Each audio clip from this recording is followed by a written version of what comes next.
You never expect your entire life to unravel on a damp, Tuesday morning commuter train. There's no dramatic soundtrack, no cinematic warning, just the harsh, metallic vibration of a misplaced cell phone against your thigh, and a 5-second call that turns a 7-year marriage into a crime scene. The morning it happened tasted like stale coffee and rain. It was 6:45 a.m., and our apartment was steeped in the kind of frantic, domestic choreography that only comes from years of living with another person. Liam was standing by the kitchen island, adjusting the collar of his pale blue dress shirt, entirely absorbed in a podcast about municipal real estate zoning. I was halfway across the living room, tearing through my leather tote bag in a desperate hunt for my presentation flash drive. "Did you check the side pocket?" Liam asked, not looking up from his coffee. He had that calm, infuriatingly steady tone he always adopted when I was stressed. I checked the side pocket, the front pocket, and the phantom pocket that doesn't actually exist, I muttered, finally feeling the cold, metallic edge of the drive at the very bottom of the bag, buried beneath old receipts and lip balm. "Got it. See? Panic is the enemy of progress, Jenna." He smiled, finally looking at me. It was the same smile that had anchored me for 7 years. Liam was a structural engineer, a man built entirely of logic and load-bearing walls. He was dependable, boring, occasionally, in the way a sturdy foundation is boring, but safe. Lately, he'd been working longer hours, coming home with the heavy, quiet exhaustion of a man carrying too many projects. I'd spent the last month leaving plates of dinner in the microwave for him and trying not to complain about his absence. We were saving for a house in the suburbs. Sacrifices had to be made. "I need to run," I said, sliding into my trench coat. "I've got the marketing pitch at 9, and the red line is already delayed because of the rain." "Dinner tonight?" he asked, stepping forward to kiss my forehead. He smelled like sandalwood soap and peppermint toothpaste. "I'll order from that Thai place you like. Drunken noodles, extra spice. Only if you're actually home before 8, I shot back, a gentle tease that carried a fraction of genuine exhaustion. "I promise, 7 sharp." I grabbed my keys, my travel mug, and swiped my phone off the wireless charging pad on the marble counter. We both had the exact same company-issued phones, sleek, black, devoid of personality, housed in identical matte silicone cases. I shoved it into my coat pocket, yelled a quick goodbye, and sprinted out the door into the gray morning. The walk to the station was a miserable trudge through slick puddles and biting wind. By the time I swiped my transit card and wedged myself into a window seat on the crowded train, my socks were damp and my temper was fraying. The train car hummed, a low, rhythmic clack-clack over the steel rails. The air smelled of wet wool, cheap cologne, and the metallic ozone of the underground. I settled in, letting the repetitive motion lull my early morning anxiety. I decided to use the 40-minute commute to review my talking points. I reached into my pocket and pulled out the phone. My thumb pressed the side button to wake the screen. I was expecting my lock screen a photo of Liam and me on a hiking trip in Oregon, wind-blown, and laughing. Instead, I found myself staring at a black and white architectural sketch of a bridge. I blinked, the exhaustion in my brain taking a full 3 seconds to process the discrepancy. The bridge. Liam's lock screen. "Damn it," I whispered, dropping my head back against the cold glass of the window. In my rush out the door, I had grabbed the wrong black rectangle off the charging pad. It was a stupid, mundane mistake, but my immediate thought was purely logistical. Liam needed his phone. He had site visits today, contractors to call, endless emails to answer. My own phone was sitting back on our kitchen island, utterly useless to him, because I had a passcode he never bothered to memorize. I checked the digital clock above the train doors. 7:26 a.m. If I stayed on this train past my usual stop in the financial district, I could ride it 3 more stations to Liam's office in South Lake Union. I could drop the phone at his front desk, take an Uber back to my building, and still make my 9 a.m. pitch with a few minutes to spare. It would cost me $20 and my morning coffee run, but it was the right thing to do. I held his phone in my hand, turning it over. It felt heavy, entirely foreign despite being identical to mine. It's a strange thing, holding your spouse's phone. In 7 years, I'd never felt the urge to snoop. We didn't have an open phone policy because we simply didn't need one. He had his life, I had mine, and we met in the middle at the end of the day. Trust wasn't something we discussed, It was just the air we breathed. I slipped his phone back into my pocket, resigning myself to the detour, and closed my eyes against the harsh fluorescent lights of the train car. At 7:38 a.m., the phone in my pocket began to vibrate. It wasn't a text notification. It was the sustained, urgent buzzing of an incoming call. I pulled it out, annoyed. If this was one of his contractors calling at dawn about a delayed cement pour, I was going to let it ring. But when I looked at the screen, the caller ID didn't show a construction company. It read, Elena, Sis. Liam's younger sister, Elena. I smiled a little. I genuinely liked Elena. She was sharp, funny, and routinely complained about their overbearing mother with me over glasses of Pinot Grigio. She lived a few towns over, and we texted at least once a week. I swiped the green button across the screen, lifting the phone to my ear. I opened my mouth to explain the mix-up. Hey, Elena, it's Jenna. Liam and I grabbed the wrong phones this morning, but I didn't get the chance. Elena didn't wait for a greeting. Her voice rushed through the speaker, breathless, panicked, and pitched high with adrenaline. Liam, thank God. Listen to me. You need to get to St. Jude's right now. I froze. The ambient noise of the train car suddenly faded into a muted hum. Mia is in active labor, Elena continued, her words tumbling over each other. Her water broke an hour ago and she is absolutely losing her mind because you aren't here yet. I told her parents you were stuck on the interstate with a flat tire, but they are already getting suspicious. You need to get your ass here before they figure out you're married to someone else. Silence. A thick, suffocating silence descended over me. My lungs simply stopped working. The train swayed, squealing around a bend in the tracks, throwing my shoulder hard against the window. I didn't feel it. Mia, active labor. Her parents, married to someone else. My brain tried to parse the data like a malfunctioning computer. It tried to force the words into a shape that made sense. A prank, a misunderstanding. Elena was practicing lines for a play. Elena had dialed the wrong number. In the background of the call, I could hear the distinct, sterile beeping of a hospital monitor and the muffled voice of an intercom paging a doctor. It wasn't a play. Liam?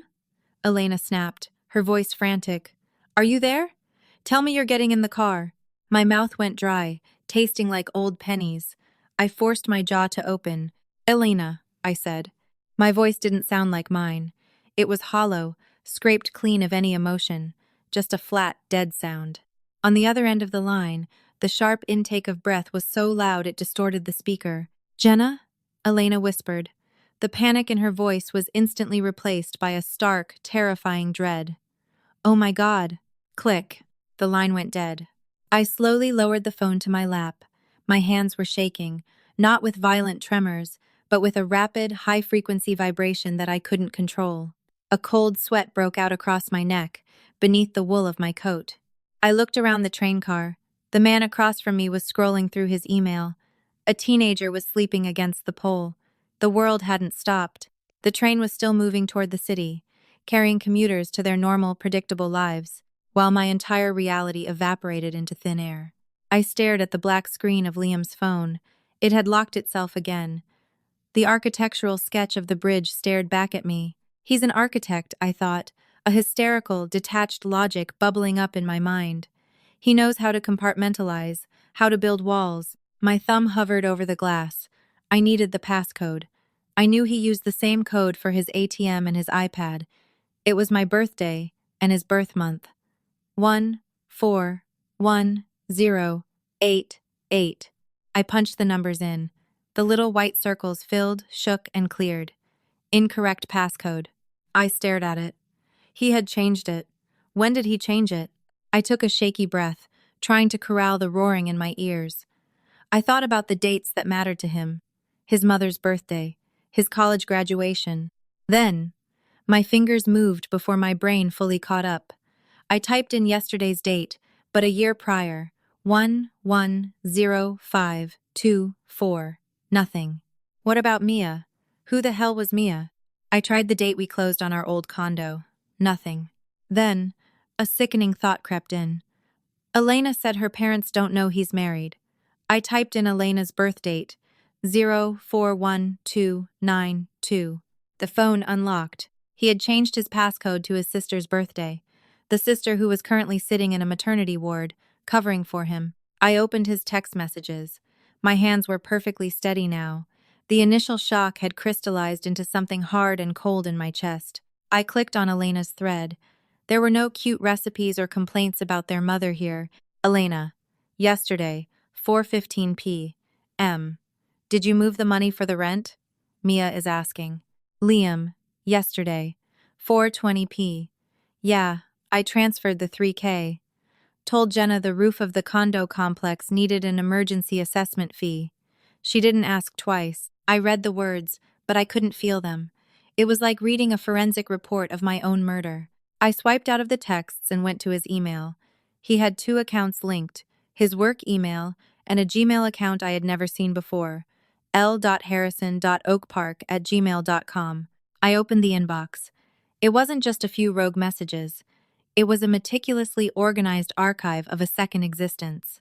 There were digital receipts for groceries delivered to an address in Oak Park. There were emails from a real estate management company confirming lease renewals. But the most damning items weren't the logistics, they were the preparations. I scrolled through the recent purchases, the sheer volume of money siphoned away from our life to fund this hidden one. October 12.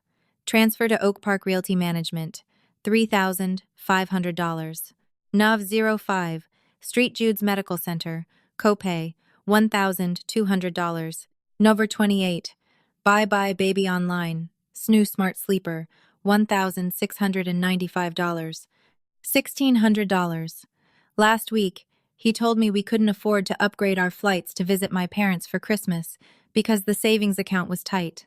I opened an email labeled ultrasound. Attached was a high-resolution image of a fetal profile, a little button nose, a curved spine. Mia is in active labor. The automated voice over the train's intercom broke through my intense focus. Next stop, South Lake Union. Doors open on the right. This was his stop. This was where I was supposed to get off. Walk to his beautiful glass front office, hand him his phone, and kiss his cheek before rushing to my pitch. The train slowed, groaning as it pulled into the station. The doors slid open with a heavy whoosh. People poured out, umbrellas opening like dark blossoms on the rainy platform. I sat completely still. I watched his station through the rain-streaked window. I didn't move a muscle. The doors chimed and slid shut. The train lurched forward, leaving South Lake Union behind. I wasn't going to his office, and I certainly wasn't going to my marketing pitch. I looked down at the Oak Park address listed on the lease agreement in his email. St. Jude's Medical Center was exactly 4 miles away from it. I leaned back against the seat, clutching the phone so tightly my knuckles turned white. Liam thought he had built a perfect waterproof structure. He thought his walls were impenetrable. He was about to find out exactly what happens when the foundation collapses. The train terminated at the end of the line, depositing me into the damp, gray morning of a suburb I had no reason to know. I walked out of the station and ordered a rideshare to St. Jude's Medical Center. When the silver sedan pulled up, the driver, an older man with kind eyes and a dashboard covered in faded family photos, glanced at me through the rearview mirror. "Morning. Hospital trip. Everything okay?" "Just a surprise visit," I said. My voice was perfectly level. I spent the 15-minute drive staring out the window, performing a silent, ruthless audit of my marriage. Every late night at the office, every weekend site visit to properties that never seemed to break ground, every time he guarded his phone by placing it face down on the coffee table. It was all so agonizingly obvious in retrospect. He hadn't just been having an affair. He had been constructing a parallel existence, entirely subsidized by my trust and our joint checking account. He had taken the safety of our life, the predictability he always championed, and used it as a smokescreen.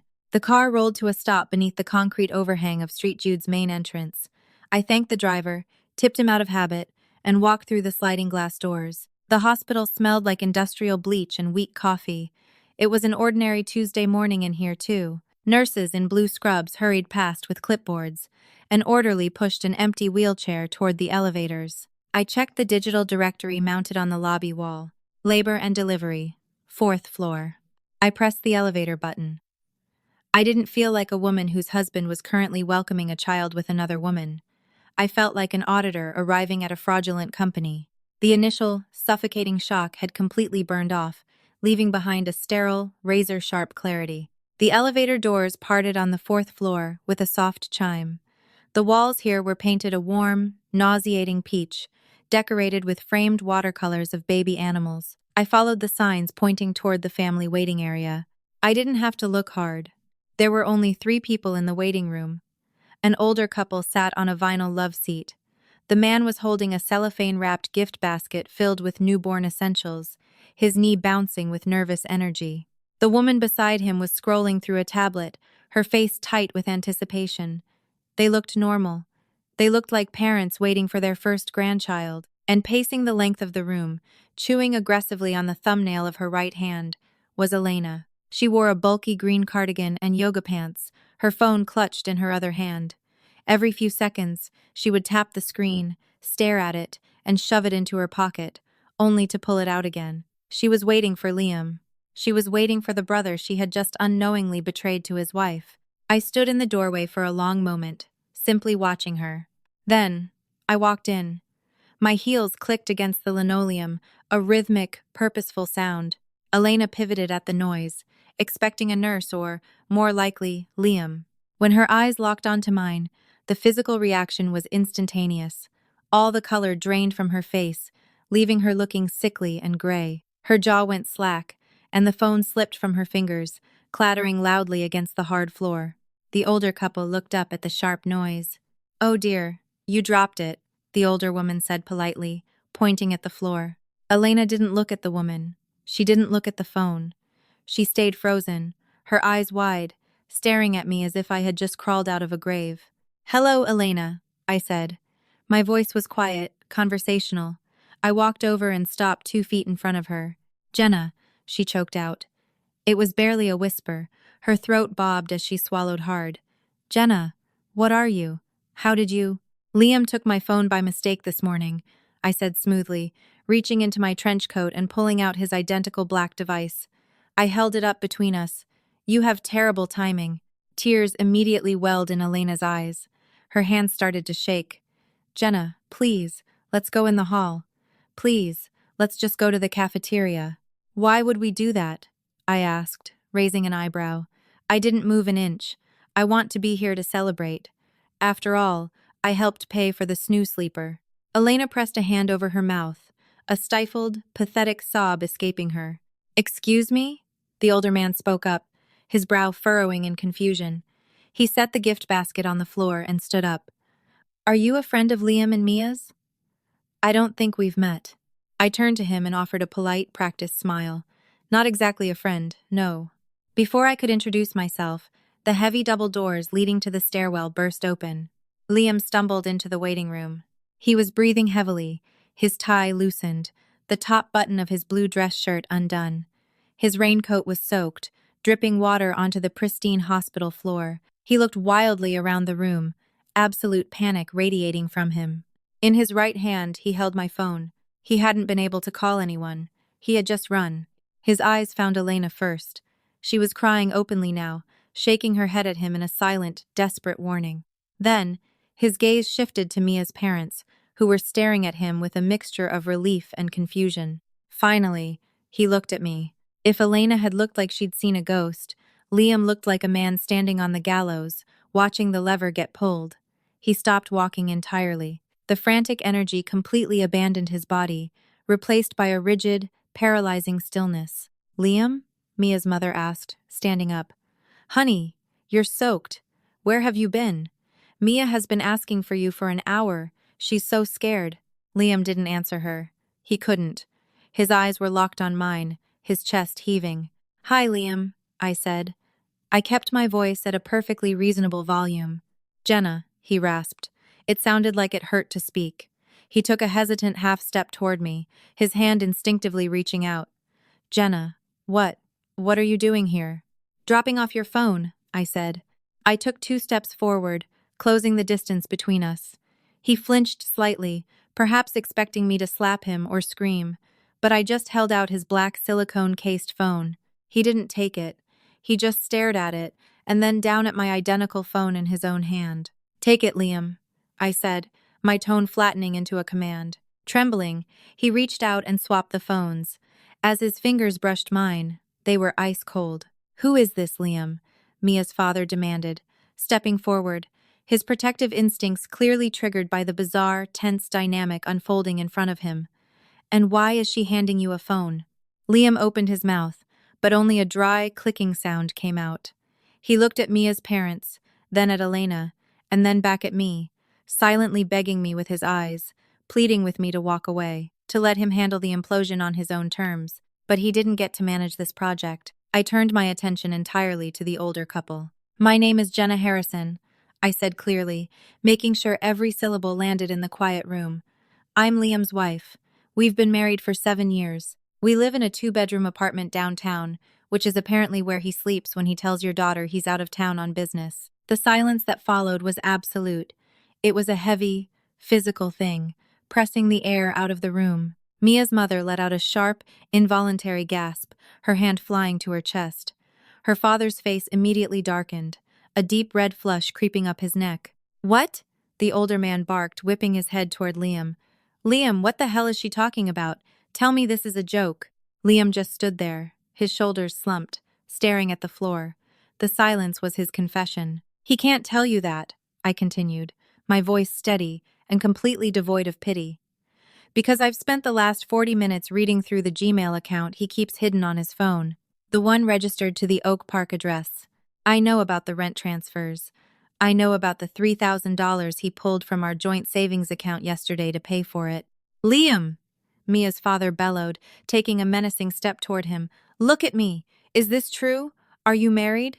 "Mr. Hayes, please, let me explain," Liam finally stammered, holding his hands up defensively, backing away toward the nurse's station window. "There's nothing to explain," I said, cutting him off effortlessly. I looked at Liam. He looked so small. All the sturdy, reliable architecture of the man I thought I knew had completely dissolved, leaving behind a pathetic, scrambling coward. "You don't need to come home tonight," I told him. "Or ever. I'll have the locks changed by noon, and my lawyer will be in touch by tomorrow." "Jenna, please." "Wait," Liam pleaded, stepping toward me, reaching for my arm. I stepped back, out of his reach. The look I gave him must have been lethal, because he froze instantly. "Don't touch me," I said quietly. I turned away from him and looked at Elena, who was now weeping into her hands, completely shattered by the collapse of her brother's lies. I felt a brief flicker of sorrow for her, but she had made her choice the moment she decided to cover for him. "Good luck with everything, Elena," I said softly. Then, I turned and walked toward the elevators. Behind me, the waiting room exploded. Mia's father started shouting, his voice echoing off the peach walls, demanding answers, demanding to know what he was going to tell his daughter who was currently pushing a baby into the world. Liam was frantically apologizing, his voice cracking in a way I had never heard in 7 years. I didn't turn back. I didn't stop to listen to his excuses. I pressed the down button. The elevator doors opened immediately, as if waiting for me. I stepped inside, turned around, and watched the doors slide shut, cutting off the sound of his destruction. When I walked out the sliding glass doors of the hospital lobby, the rain had stopped. The clouds were beginning to break, letting thin, pale slivers of Tuesday morning sunlight spill onto the wet pavement. I took a deep breath. The damp air filled my lungs, clean and sharp. My phone buzzed in my pocket, a calendar reminder for my 9 a.m. marketing pitch. I had completely missed it. I didn't care. I pulled my coat tighter around my shoulders, hailed a cab, and stepped off the curb. I was suddenly, intensely aware that I was walking away empty-handed, yet I had never felt so unbelievably light. That was the day the foundation cracked, but it was also the day I finally stepped out of the rubble. If this story of betrayal, boundaries, and walking away resonated with you, please hit that like button. It really helps the channel grow. Don't forget to share this video with someone who might need a reminder of their own worth today, and subscribe to join our community for more deeply human, real-life stories every single week. See you in the next one.